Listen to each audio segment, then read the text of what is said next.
सुधांशु जी, आप भी उसी राज्यसभा से सांसद हैं। ये तनातनी कहां तक पहुंच रही है? आप देख रहे हैं कि सभापति के खिलाफ अविश्वास प्रस्ताव लाने की मांग, उनका कहना है कि आप विपक्ष की आवाज को म्यूट करना चाहते हैं। एक बार जया जी ने कहा कि आपका टोन मुझे सही नहीं लग रहा, उसके बाद तो उनको हम लोग सुन ही नहीं पाए। जय श्री राम दोस्तों। तो आज की डिबेट बहुत ही शानदार और मज़ेदार होने वाली है, क्योंकि आज की डिबेट में सुधांशु त्रिवेदी जी ने जया बच्चन जी की बातों का जवाब दिया है और बहुत ही रोमांचक ढंग से प्रस्तुत किया है। और बीच बीच में अंजना गोप कश्यप जी की टिप्पणियां हैं, वो बहुत ही शानदार और मज़ेदार हैं। जनता ने खूब मज़े लिए हैं। चलिए देखते हैं। देखिए, मैं जया जी की बात का तकनीकी जवाब और इस पूरा परिप्रेक्ष्य में जो आपने कहा विपक्ष का, दोनों जवाब देता हूं। हाँ। देखिए, जया जी इस देश की बहुत प्रतिष्ठित कलाकार हैं, परंतु यह भी एक फैक्ट है कि राज्यसभा में जो आपका ऑफिशियल नाम लिखा जाता, हम लोग पास ये तक आता, आप स्पेलिंग चेक कर लीजिए, आपकी स्पेलिंग में तो कोई चेंज नहीं है। और मैं आपको एक और बताऊं, संयोग से अभी अप्रैल में जो राज्यसभा में जिसमें वो दोबारा उनका चयन हुआ, उस समय मैं भी था। काउंटिंग के समय जया जी नहीं थी, उनके प्रतिनिधि रहे होंगे। एक एक वोट निकाल के बताया जाता है, यूं निकाल के सबको दिखाया जाता है, और उसमें हर बार बताया जा रहा था जया अमिताभ बच्चन। तो उनके प्रतिनिधि को आपत्ति करनी चाहिए थी। जब उनको सर्टिफिकेट मिला उत्तर प्रदेश विधानसभा से, उस पर लिखा हुआ जया अमिताभ बच्चन, आपत्ति करनी चाहिए थी।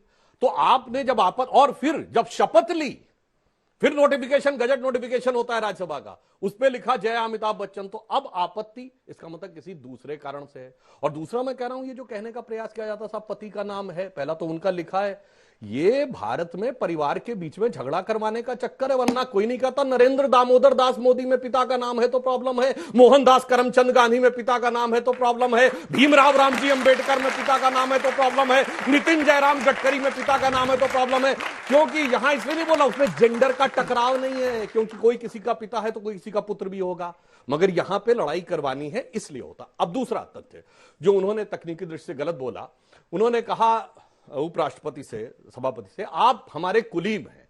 उन्हें साफ समझना चाहिए, लोकसभा का स्पीकर पार्लियामेंट के मेंबर्स के बीच में से चुना जाता है। आप उसके लिए कह सकते हैं आप कुलीग हैं, आप चेयर पे हैं। राज्यसभा का चेयरमैन राज्यसभा के एमपीज के बीच में नहीं होता है, he is the vice president of India. तो यह बात टेक्निकली, आप प्राइम मिनिस्टर के लिए कह सकते हैं आप हमारे कुलीग में हैं, आप अलग हैं, but president and vice president are constitutionally totally different. तो यह बात फैक्चुअली रॉन्ग हो गई। अब दूसरी बात मैं कहना चाहता हूं, उस पर मैं टिप्पणी नहीं करना चाहता कि उन्होंने कहा कि उन्हें भाव भंगिमा नजर आ रही है और उनके एक्सपर्टीज पे, वो विषय अलग है। ये हो क्यों रहा है?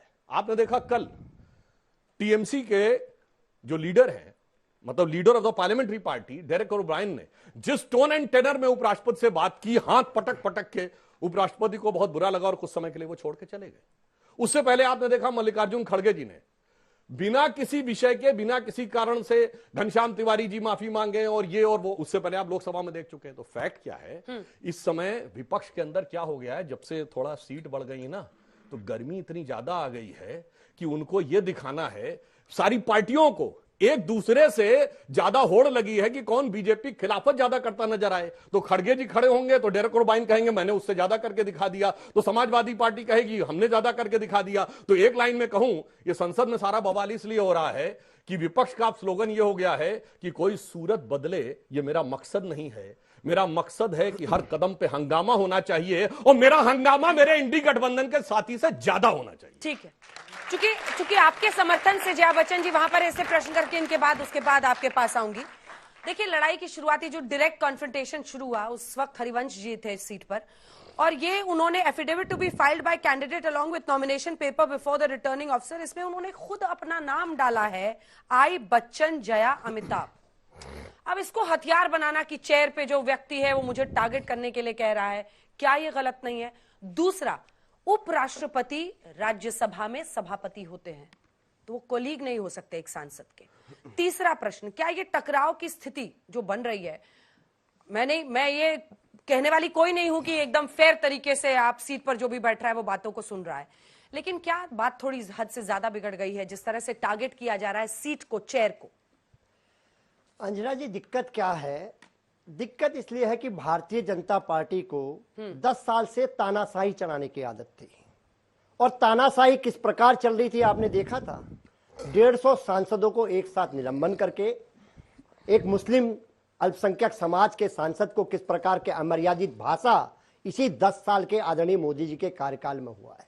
आपने देखा होगा आदरणीय मोदी जी किस प्रकार की भाषा का इस्तेमाल करते हैं संसद में। आपने देखा, दीदी ओ दीदी, सुपन्नखा, कांग्रेस की विधवा, जर्सी गाय, 500 करोड़ की गर्लफ्रेंड, ये निश्चित तौर पे वो कहने का काम करते हैं। ये क्या, मैं पूछना चाहता हूं, ये सब देश के युवा हैं, ये देश का भविष्य है। माननीय प्रधानमंत्री जी से आप ऐसी आशा करते हैं? माननीय प्रधानमंत्री जैसे हमारे परिवार के मुखिया हमारे पिताजी होते हैं, ऐसे इस देश के जो परंपरागत संवैधानिक पोस्ट है उसमें हमारे पिता की भूमिका में होते हैं, हमारे अग्रणी होते हैं। क्या देश, उन नौनिहाल हमारे क्या पाठ सीखेंगे माननीय मोदी जी से? ये देश जानना चाहता है आपके चैनल के माध्यम से पुनः। अब जिस विषय पे आपने आज मुझे बताया है, आप एक महिला है, पत्रकार है, सबसे पहले आप एक महिला भी है। यहाँ पर भी हमारी बहुत सारी बेटियां बैठी हैं, मेरी बेटियों की उम्र की हैं, बेटियां बैठी हैं। मैं पूछना चाहता हूं क्या नारी शक्ति को अपनी बातों को मजबूती से रखने का अधिकार नहीं है? क्या उस पर केवल इसीलिए प्रश्न चिन्ह लगाया जाएगा कि वो महिला है? और जब राष्ट्रीय अध्यक्ष माननीय अखिलेश यादव जी ने कहा हमारे ए फॉर अगड़ा भी है, ए फॉर आधी आबादी भी है, उसको प्रतिनिधित्व देकर उन्होंने कोई गलती करी है क्या? माननीय जया बच्चन जी को क्यों प्रतिनिधित्व दिया? क्योंकि वो आधी आबादी का नेतृत्व करते हैं। और भी माता प्रसाद पांडे को हमने विधानसभा अध्यक्ष बनाया क्योंकि उन्होंने कहा पीडीए सर एक सेकंड, मैं सर बहुत सम्मान करता हूं आपका और कभी मैं आपको इंटरप्ट नहीं करता। और पीडीए का मतलब उन्होंने बोला पिछड़ा, दलित, अल्पसंख्यक समाज, इसके साथ अगड़ा भी है और आधी आबादी भी। हम लोग सबको साथ लेके चलने का प्रयास करते हैं। महिला होने के लिए किसने टारगेट किया? महिला होने की वजह से मैं आपसी विषय पे तो आ रहा हूं, इधर भी तो जवाब दीजिए। मैं विषय पे आ रहा हूं। नहीं, विषय यही है कि उनको आपने कहा महिला होने की वजह से टारगेट किया, क्या कहा उनको महिला होने की वजह से? महिला होने के नाते लगातार जिस प्रकार अशोभनीय टिप्पणियां विपक्ष की ओर से होती है, मैं आपको एक उदाहरण दे रहा हूं, मैं एक उदाहरण दे रहा हूं। विपक्ष के नेता को, या आप ये बोलेंगे कि आपके ओर से देश में अराजकता फैल रही है? कौन कह रहा है? भारतीय जनता पार्टी के लोग कह रहे हैं। मल्लिकार्जुन खड़गे को मैं कहना चाहता हूं, मैडम मैं इंटरनेशनल रिलेशन का स्टूडेंट हूं, जो लॉ के छात्र होंगे वो समझते होंगे। मैं आपसे कहना चाहता हूं ये देश की सुरक्षा का मामला हो जाता है जब आप ये कह देते हैं कि विपक्ष के नेता को कि देश में अराजकता फैला रहे हैं। क्या आप प्रूफ दे पाएंगे कि वो देश में क्या अराजकता फैला रहे हैं? या किस प्रकार का माहौल इस देश में चल रहा है? भारतीय जनता पार्टी किस प्रकार का माहौल फैलाना चाहती है? एलओपी को इस तरह का ट्रीटमेंट आप करेंगे? आलोक जी बोल रहे हैं, उसके बाद से सुधांशु जी की बारी रहेगी। आलोक जी, सवाल यह है कि देखिए दो फैक्ट्स हैं। एक फैक्ट तो यही है कि उन्होंने खुद अपने एफिडेविट में अपना नाम जय अमिताभ बच्चन लिखा है, तो उसमें इसको हथियार बनाना सीट, कुर्सी के खिलाफ, चेयर के खिलाफ, ये सही नहीं है। कम से कम सामान्य ज्ञान यही बताता है, अगर है तो आप समझाइएगा। और दूसरा वही कि कॉलीग तो है नहीं आपके उपराष्ट्रपति। तीसरा, क्या कुर्सी पर उंगली उठाकर ही अपनी बात कही जा सकती है? 3 सवाल आपके आए। सबसे पहला सवाल तो यही है कि क्या नाम के ऊपर किसी तरह की आपत्ति हो सकती है? अगर एक महिला चाहती है कि उनके पति का नाम बार बार इस तरह से ना बुलाया जाए, एफिडेविट में नाम है, इसमें भी कोई दो राय नहीं है, मैं समझता हूं कि अवॉइड भी किया जा सकता था। और केवल उस वजह से कि नाम अमिताभ जी का जोड़ दिया गया, केवल उस वजह से नहीं हुआ। पूरा सेंटेंस सुनिए, उन्होंने कहा मैं कलाकार हूं, मैं भाव भंगिमा भी समझती हूं और मैं एक्सप्रेशंस को, पूरा फेशियल बॉडी लैंग्वेज को भी मैं समझती हूं कि किस तरह से और क्यों लिया जा रहा है। असली मुद्दा वहां पर है। बिल्कुल मैं मानता हूं। दूसरा जो बिंदु है आपका कि संवैधानिक तौर पर कुलीग नहीं कह सकते, वो उपराष्ट्रपति के पद पर है, चेयरमैन है, इसमें कहीं कोई दो राय नहीं। लेकिन इसके साथ साथ एक राय यह भी है कि वो हेडमास्टर भी नहीं। बैठ जाइए, you sit down, you sit down. खड़गे जी को साफ कह रहे हैं आप, you want to destabilise the nation. एक उपराष्ट्रपति को क्या यह शोभा देता है कि आप कहें कि डिस्टेबलाइज करना चाहते हैं? बिल्कुल वो कुलीग नहीं है, लेकिन वो हेडमास्टर भी नहीं है कि हर आदमी को बैठा देंगे, हर आदमी को कहेंगे तुम भी बैठ जाओ, तुम भी बैठ जाओ, माइक बंद हो जाएंगे, संसद के यहां पर बोलने की अनुमति नहीं दी जाएगी, किसानों को अंदर पार्लियामेंट में आने से रोका जाएगा, और आप तो पत्रकार हैं, पत्रकारों को एक कमरे में ठूस दिया जाएगा। टीस बहुत सारी हैं इस बार। टीस इस बार की यह है कि इस बार जो हथियाई हुई सरकार देश के अंदर चल रही है, जनता ने जो आईना दिखाया कि इलेक्शन कमीशन और तमाम संस्थाओं के ऊपर जो तमाम सवाल उठे, यह हथियाई हुई सरकार है और तमाम केसेस उसी संदर्भ में सुप्रीम कोर्ट और तमाम कोर्ट्स में चल रहे हैं। हथियाई हुई सरकार में आज 2 पद हैं वहां पर संसद के अंदर, एक स्पीकर है, एक चेयरमैन साहब है। हम कहते हैं आप दोनों दल से ऊपर हैं। जो आप कह रहे थे कि इंडी गठबंधन के तमाम दलों में होड़ लगी हुई है, मुझे लगता है होड़ स्पीकर और चेयरमैन में लगी हुई है, दोनों में, कि कौन दिखाए कि मैं मोदी जी के कितना क्लोज हूं, कौन दिखाए कि मैं बताऊं मैं सरकार का कितना पक्ष ले रहा हूं, मैं कितना बीजेपी का पक्ष ले रहा हूं। अगर एक किसान वहां पर जाकर बाइट दे देता है तो स्पीकर महोदय को दिक्कत हो जाती है, लेकिन तमाम अभिनेत्रियां वहां पर संसद में खड़ी होकर जब वहां पर बयान देती हैं तब उनको दिक्कत नहीं होती है। यहां पर एक शब्द कोई गलत बोल देता है तो उसके ऊपर हम एक्शन लेंगे, क्योंकि संसद के अंदर किसी कोई न्यायालय में नहीं जा सकता है। 1.5 सांसदों को आप बर्खास्त करके आप किस तरह से आपने बिल पास कराए, लेकिन दिक्कत यह है, टीस अब यह है कि वो जो पहले भाषा थी ना, एक अकेला सब पर भारी, अब वो नहीं हो पा रहा है। आज चेहरा मुरझाया हुआ है। आज वक्फ बोर्ड के बिल को जेपीसी को भेजना पड़ रहा है। इसी जेपीसी की हम मांग करते थे कि आप राफेल पर जांच कराइए, तमाम चीजों पर, कहीं कभी नहीं हुआ। आप अपने सांसदों को कुछ भी कह देते थे, बात मणिपुर की होती थी, आप कहते थे एक अकेला सब पर भारी। आज वो चीज नहीं चल पा रही है। दिक्कत यह है कि बीजेपी और बीजेपी के मंत्री कोई जवाब नहीं दे पा रहे। दुर्भाग्य है इस देश का कि पहली बार हो रहा है कि दर्जनों रेल की घटनाएं होती हैं और रेल मंत्री अपनी पीठ थपथपाते हैं, वहां पर सारे सांसद ऐसे ऐसे कर रहे हैं। ये संसद का हाल हो गया।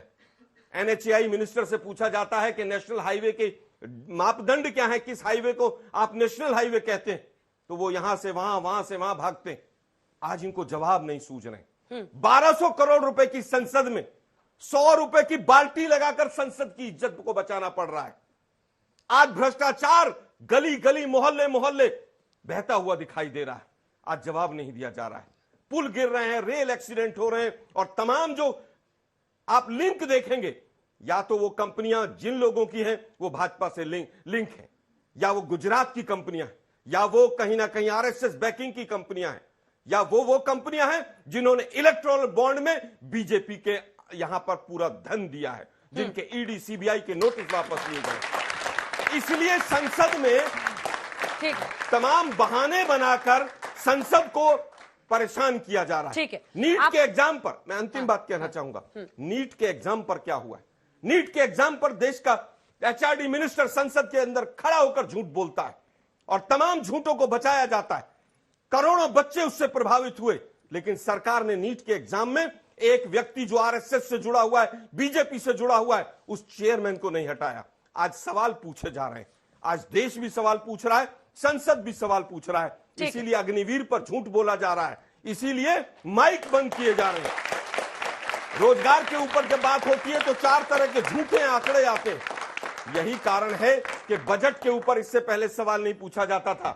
क्यों? क्योंकि एक अकेला सब पर भारी था। अब बजट के ऊपर सवाल पूछ रहे हैं लोग कि बताइए भाई कि कुर्सी बचाओ जो बजट था, कि कुर्सी बचाने के लिए जो आप बजट लेकर आए हैं, बाकी राज्यों ने क्या गुनाह किया? ठीक है आलोक जी, अब जवाब सुनिए, अगले राउंड के लिए रखिए कुछ। सुधांशु जी, दोनों का जवाब दीजिएगा।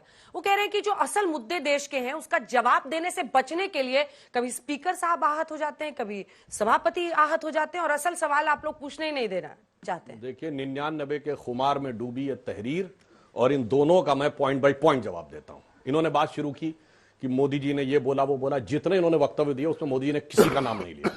उड़ता तीर खुद पकड़ लिया आपने। जैसे हिंदी में कहावत होती है, चोर की दाढ़ी में तिनका। मैं कैविएट लगा बोल रहा हूं, किसी व्यक्ति के लिए नहीं बोल रहा हूं।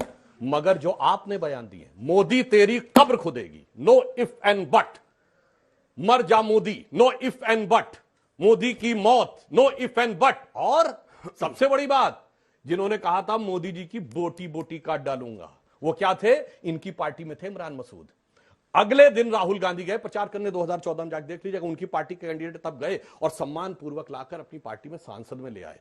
जो मोदी जी के बारे में बोला है, हमने बुरे से बुरे दौर में इंदिरा गांधी ने इमरजेंसी लगा तभी किसी मौत की कामना नहीं की थी, और आपने नाम लेके बोला, कोई किंतु परंतु का कोई गुंजाइश ही नहीं रह गई।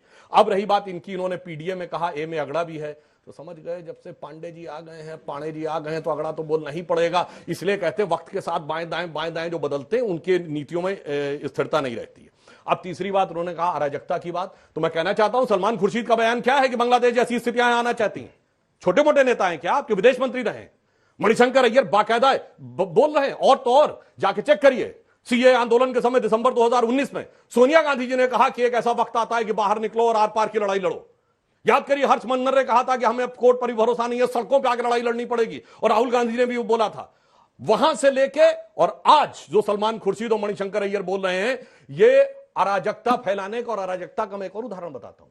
अभी इन्होंने कहा था ना 8,500 खटाखट 1 लाख रुपए हर परिवार को देंगे। ये लोग किस ढंग से देश में फैलाना चाहते हैं आप ये बात समझिए। अभी बजट आया है, बजट में भारत की रेवेन्यू रिसीप्ट कितनी है? 26 लाख। तो दोस्तों अगर आपको ये वीडियो अच्छी लगी हो तो वीडियो को लाइक करें, चैनल को सब्सक्राइब करें और कमेंट में प्रभु श्री राम का नाम लिखना ना भूले। जय जय श्री राम।